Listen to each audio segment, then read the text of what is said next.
Hi there. This is the final video in a series I've been making going over the big interview that Benoiff and Weiss gave in The Hollywood Reporter about their upcoming huge show for Netflix, Three Body Problem. That a thing a lot of people have been asking about is how many seasons do they project it to run, and joking around that, oh yeah, the final season will be awful again, right, and they're going to stop trying as hard. Well, they touch on all of this. Then in the article, they do state that they plan to ideally run for 4 seasons. But it's a trilogy of books, so apparently by splitting the final book of the trilogy in half. But that makes a lot of sense because there's a lot of time skips in the final book. So any other showrunner, a normal person, would have turned this into 4 seasons. That's fine.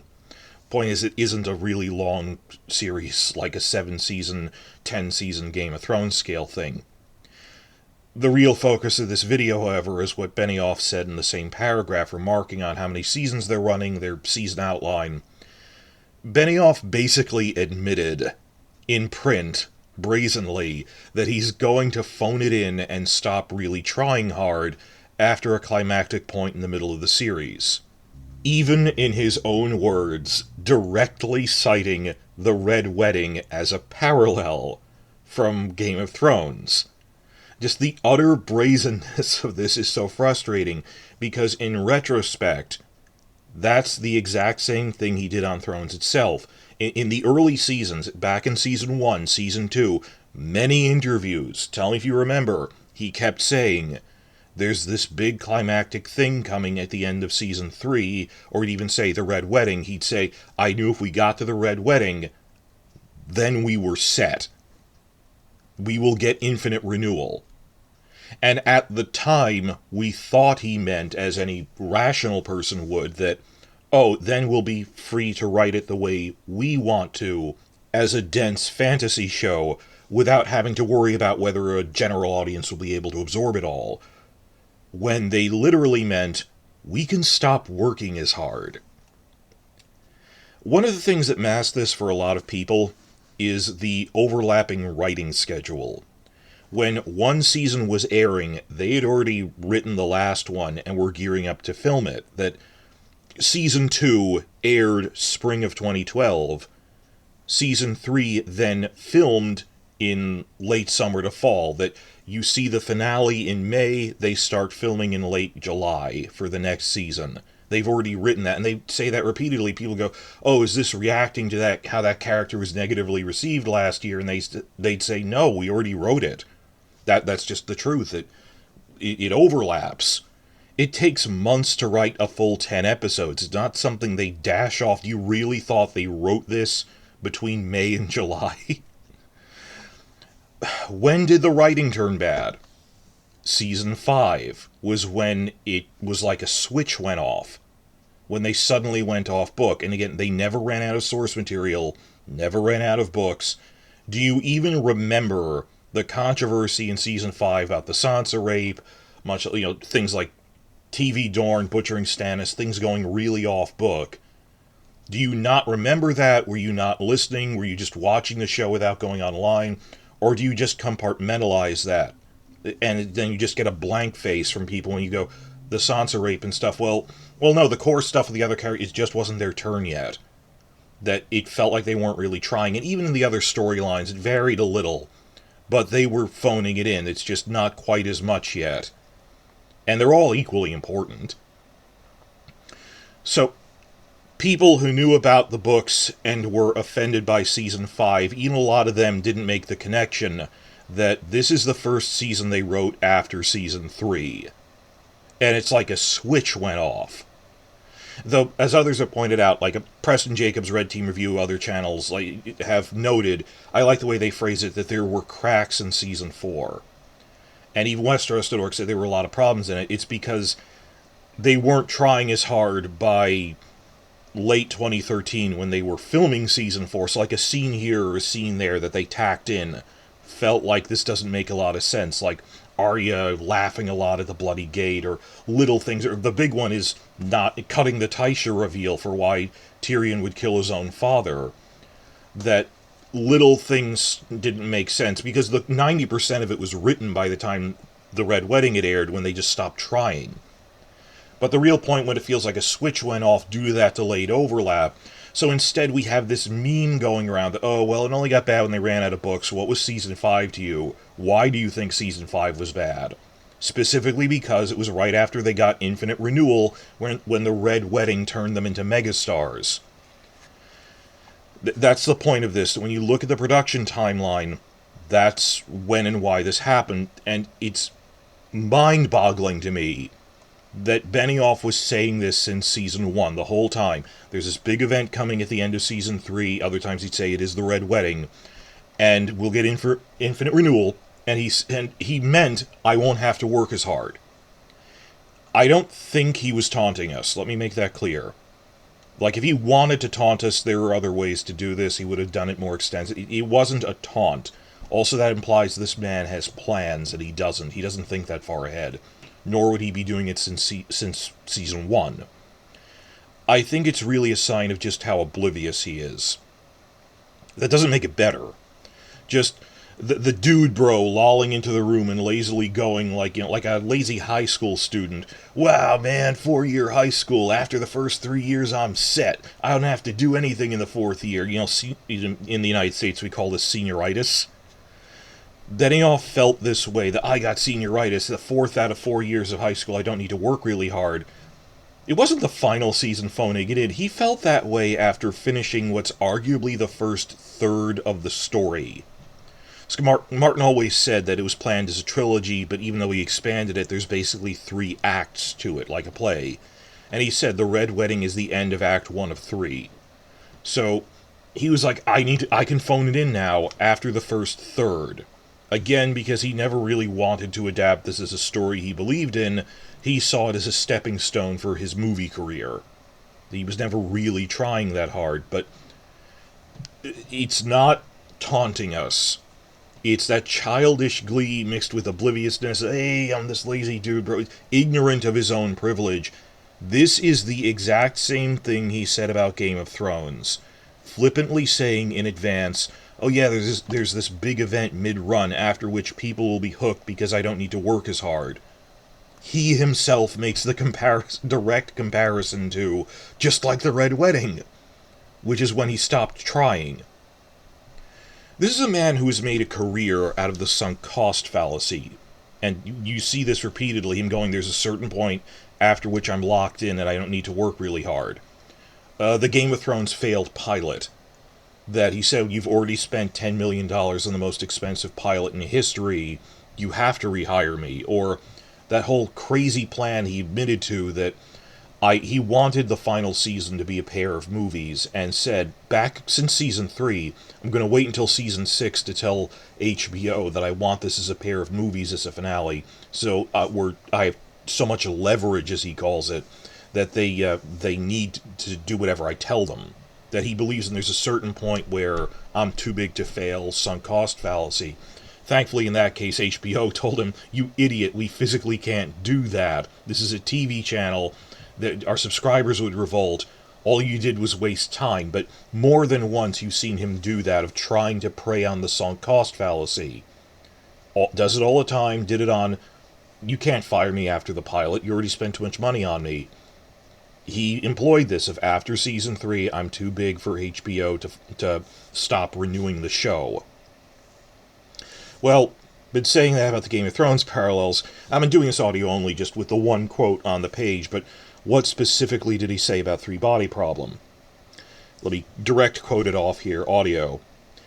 The first book's story, however, is arguably the saga's weakest, setting up more dramatic future events. The producers say the show ideally spans for 4 seasons. The second book is far better than the first, and the third book just completely blew my mind, Benoiff says. Now here's the quote. So I feel if we survive to the second season, we're going to be in a good place. Things wildly escalate, and there's this one scene, if we get it, we're golden. Like when we got to the Red Wedding on Thrones. That's how he talked about the Red Wedding during Seasons 1 and 2. Oh man, once we get to that, we're golden, man. Once we get to that point, we're set for life, dude. This is frat boy speak. The flippancy of it.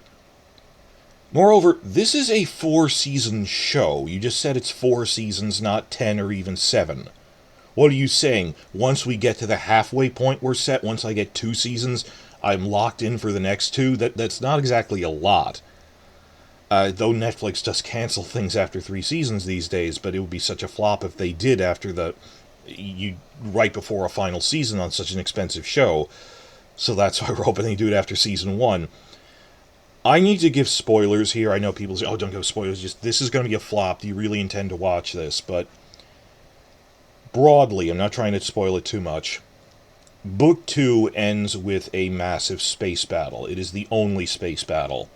That we spent centuries building up a space fleet using conventional technology, but the aliens have hobbled our research into like quantum physics and stuff, so their tech tier is a full civilization scale ahead of us. So when their space fleet meets ours, it isn't a fight, it's a massacre. It's the Doomsday Battle, this one-sided massacre of Earth's space fleet by just 2 alien ships. But then at the last minute, a scientist basically figures out how to threaten the aliens with mutually assured destruction, and they back down. I'm not sure if he's referring to the plot twist, more likely the Doomsday Battle. They're really one event, because the one happens at the climax of the other, that the scientist figures out mutually assured destruction, we will broadcast your galactic coordinates broadband to the whole galaxy, and anyone else could attack you, so they back down. It's one big event, one big spectacle. And he's not referring it, look at the way he phrases this. He isn't just saying Book 2 is better than Book 1, which it is, in terms of just the amount of time it covers, the societal changes it covers. Overall, I'd be talking about how it's more interesting. He isn't concerned about the Great Ravine and all these other societal things, and these 3 other failed plans to defeat the aliens by the wall facers, which are interesting. He thinks in terms of big spectacle events. Like, Season 6 of Game of Thrones wasn't that good overall, but damn it, we're going to pump a bunch of money into the spectacle of the Battle of the Bastards. The plot mechanics won't even make sense. But people will be so awed by the special effects, they'll put us on a pedestal. That he isn't referring to Book 2 as a whole, he is referring to this one big spectacle event. And people will credit me for this plot twist that I didn't write. The same thing happened on Game of Thrones. Benoiff did not himself come up with the idea for the Red Wedding as a plot twist. It is in a book written years ago. Like, I see people, real critics, not just people in comments praising him for, he came up with killing Ned Stark. That was in the book. The Red Wedding was in the book. Do you really not separate these in your mind? Do you think at all? And he's going to just assume credit for the major plot twists while pumping in spectacle and then just not trying at the end, and he's making that direct comparison. So, if, as stated, Benoiff is planning to phone it in and not work very hard after Season 2, what are the ripple effects of this? Does that mean, it's going to be an awful season again? It isn't the awful final season. It's the awful second half of Game of Thrones. And it's not even a joke. That would really... Would it be in time to affect just the final season? No, it's worse than that. Because on Game of Thrones, remember, it was the overlap of cranking it out every 12 months. It's not going to be, we've already written Season 3 of Three Body Problem by the time Season 2's finale airs with the Doomsday Battle, the big twist. No. Because Netflix and everyone else has shifted to the model of every year and a half. It doesn't need to be annual. They're probably going to write Season 3 after the Season 2 finale has aired.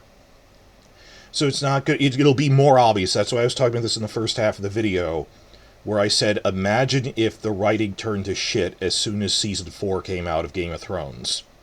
And it was painfully obvious. It's after the success of the Red Wedding, they felt they could phone it in.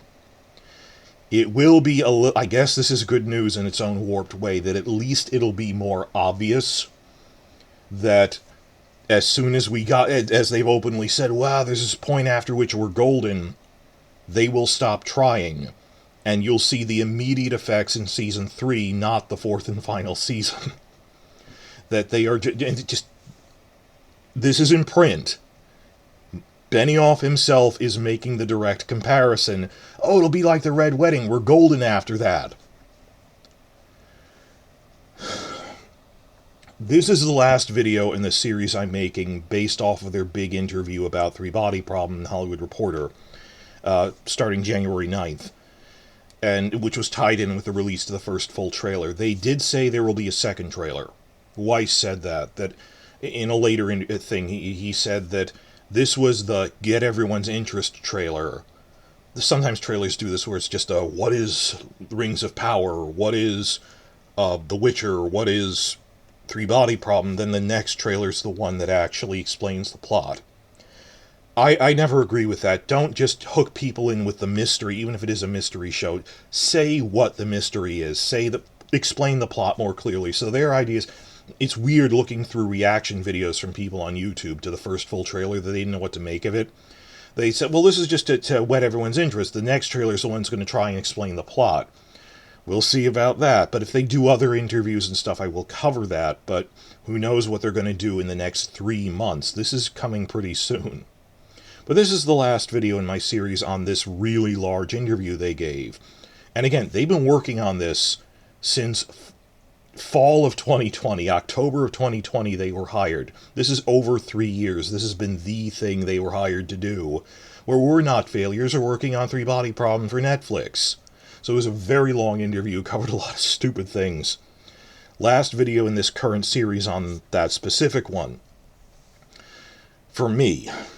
But what I want to see are news outlets and YouTube channels who actually follow the Three Body Problem books. You know, like the Three Body Problem fandom shouldn't be focused on trailer breakdowns trying to match, oh, this is essentially that character from the books, or videos explaining how the TV show will reflect the book lore or get the physics right.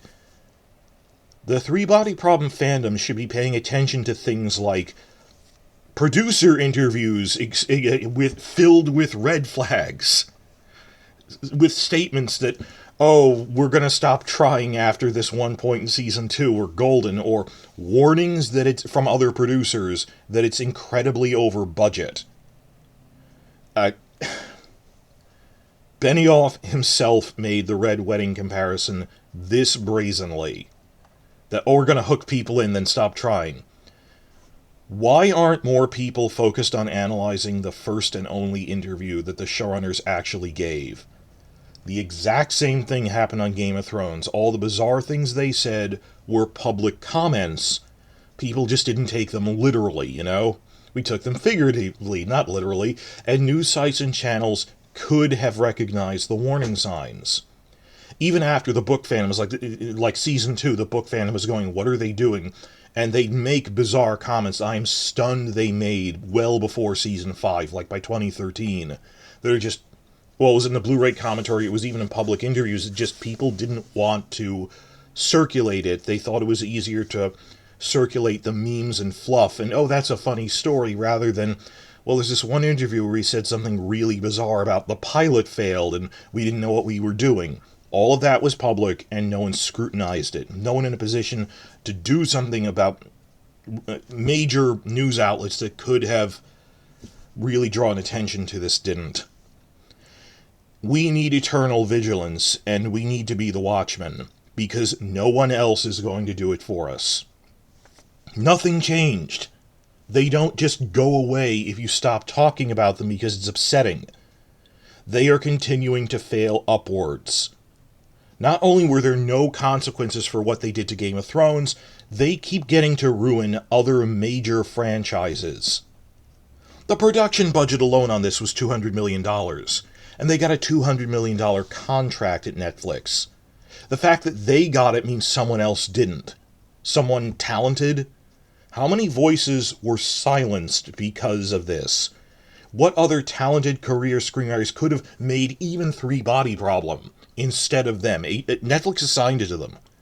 Why didn't someone else get to do this? Why don't we get the best? And even ignoring Three Body Problem itself, there are a finite number of slots for TV shows like Cogman, Benoiff Weiss go, oh, watch something else. HBO only makes, what, half a dozen or less major drama shows at a single time? This means another show went unproduced. And someone else didn't get to make this. How many talented people were silenced because the old boys network keeps doubling down on mediocrity and corruption failing upwards?